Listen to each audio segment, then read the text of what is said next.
এবারের সমস্যাটা যদি আমরা লক্ষ্য করি তাহলে এখানে তিনটি ডিসক্রিট ইনফরমেশন দেওয়া আছে। একটি বিন্দুর স্থানাঙ্ক, বৃত্তের ব্যাসার্ধ এবং কেন্দ্রগামী সরলরেখার সমীকরণ। যেমন আমরা প্রশ্নটি যদি খেয়াল করি, একটি বৃত্ত 1,1 বিন্দু দিয়ে যায়, বৃত্তটির ব্যাসার্ধ ½ √10 এবং কেন্দ্র y = 3x - 7 সরলরেখায় অবস্থিত, বৃত্তটির সমীকরণ নির্ণয় করো। ওকে, তো ভাই আমরা একটু চিত্র এঁকে বোঝার চেষ্টা করি এবং আমরা এর পাশাপাশি আরও একটা কাজ করতে পারি। এই প্রবলেমটার সাথে আগের প্রবলেমের কিন্তু রিলেশন আছে, সেই রিলেশনটা বের করার চেষ্টা করতে পারি। তাহলে এই আমাদের বৃত্তটা, এই বৃত্তটা 1,1 বিন্দু দিয়ে যায়। ধরলাম আমরা বৃত্তটির উপরস্থ যে একটি বিন্দু 1,1, তারপর তার ব্যাসার্ধ ½ √10 এবং কেন্দ্র y = 3x - 7 সরলরেখায় অবস্থিত। তাহলে এই সরলরেখাটির সমীকরণকে আমরা বললাম y = 3x - 7, যেটি কেন্দ্রগামী একটি সরলরেখা। এবং বৃত্তটার কেন্দ্র যদি এই পয়েন্টটা হয়, তাহলে কেন্দ্র থেকে এই 1,1 বিন্দুর যে দূরত্ব, এই দূরত্বটাকে আমরা কি বলবো?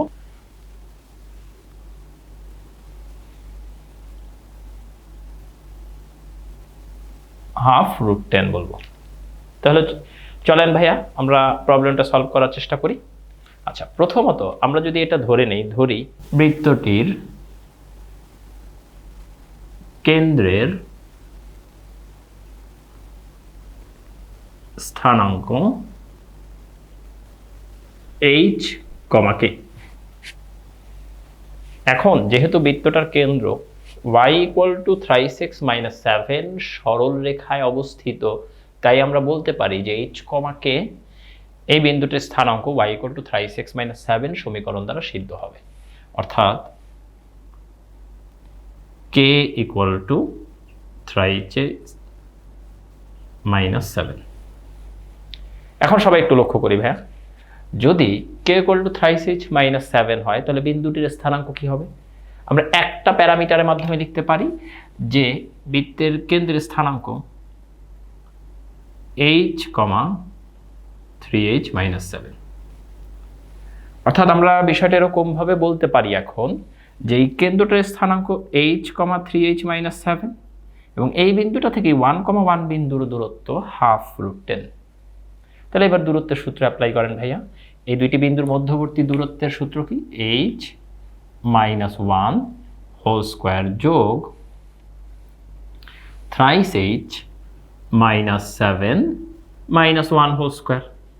তো এখানে ভাইয়া লক্ষ্য করেন আমরা যে স্কয়ার টার্ম দুটো লিখেছি, লেখার পরে যোগ চিহ্ন দিয়েছি এবং কোনো √ওভার সাইনটা লিখিনি, অর্থাৎ দূরত্বের বর্গ লেখা আছে। তাহলে অবশ্যই আমার এই ব্যাসার্ধের বর্গ লিখতে হবে, ½ √10 স্কয়ার।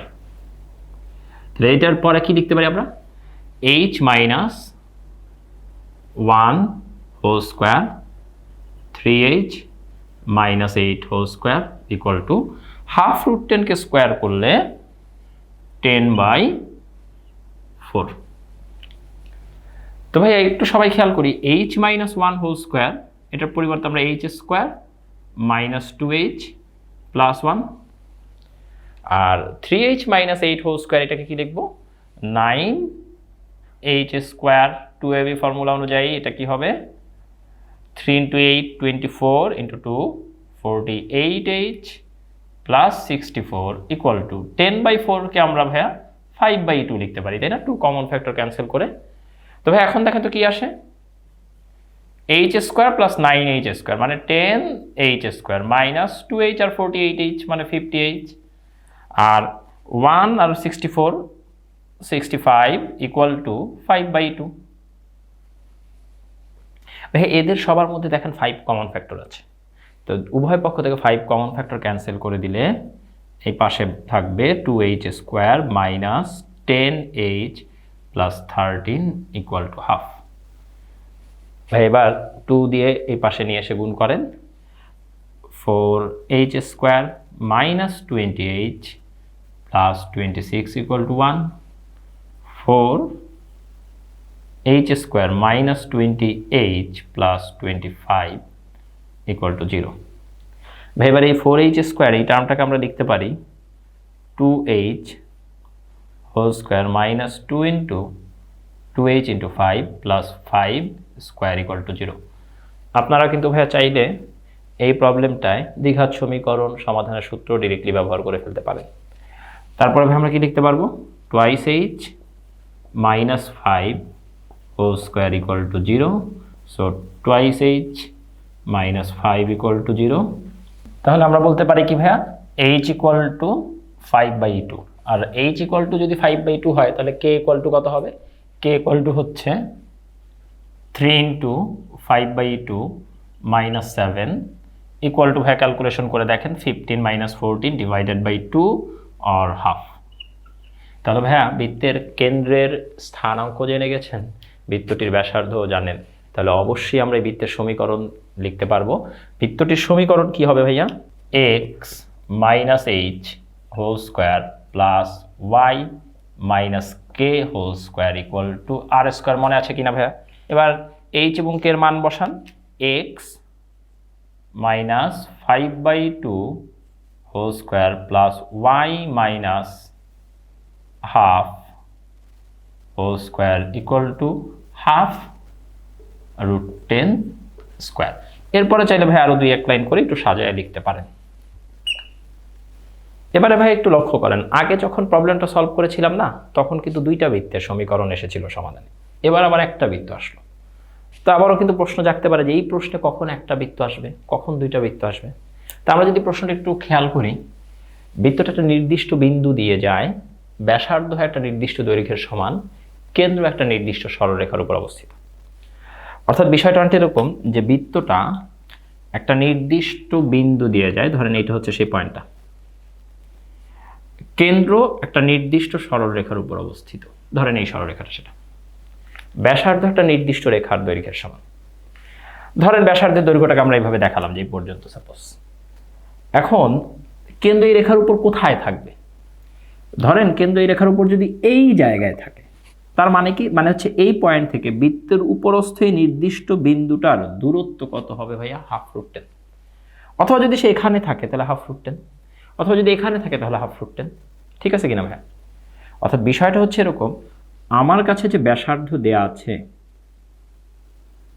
এই ব্যাসার্ধের মানের সমান দৈর্ঘ্য নিয়ে আমি যদি একটি বৃত্তচাপ আঁকি, তাহলে এই বৃত্তচাপটা এই রেখাকে সর্বোচ্চ দুইটি বিন্দুতে ছেদ করবে।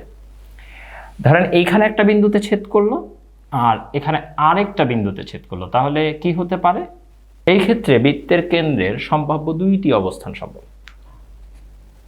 আবার কোনো কারণে যদি ব্যাসার্ধর মানটা এরকম হয় যে এই বিন্দু থেকে এই সরলরেখার উপর অঙ্কিত লম্বের দৈর্ঘ্যের সমান হয়, তাহলে কিন্তু এরকম একটা পয়েন্টই পাওয়া যাবে যে পয়েন্ট থেকে এই বিন্দুটার দূরত্ব ব্যাসার্ধের সমান। সেই ক্ষেত্রে আপনি একটাই বৃত্ত আঁকতে পারবেন, কেন্দ্রটা এখানে এবং বৃত্তের উপরস্থ একটা বিন্দু এইটা, তো এই বিন্দুকে কেন্দ্র করে বৃত্তটাকে দেবেন। আর এই ক্ষেত্রে কেন্দ্রটা হয় এখানে অথবা এখানে, এই বিন্দু থেকে এই ব্যাসার্ধের সমান নিয়ে এভাবে বৃত্ত আঁকবেন, অথবা এই বিন্দু থেকে এই ব্যাসার্ধের সমান নিয়ে এভাবে বৃত্ত আঁকবেন। আচ্ছা, এখন যদি কোনো কারণে ব্যাসার্ধের মান এই দৈর্ঘ্য থেকে ছোট হয়, তাহলে এরকম কোনো বৃত্তই পাবেন না। আমরা যদি একটু খেয়াল করি যে এখানে ব্যাসার্ধের মানটা কি, হাফ রুট 10, আমরা একটু এই বিন্দুটা থেকে একেন্দ্রগামী সরলরেখার লম্ব দূরত্ব বের করি। অর্থাৎ 1,1 বিন্দু থেকে y equal to 3x minus 7 or 3x minus y minus 7 equal to 0, এই সরলরেখার লম্ব দূরত্ব।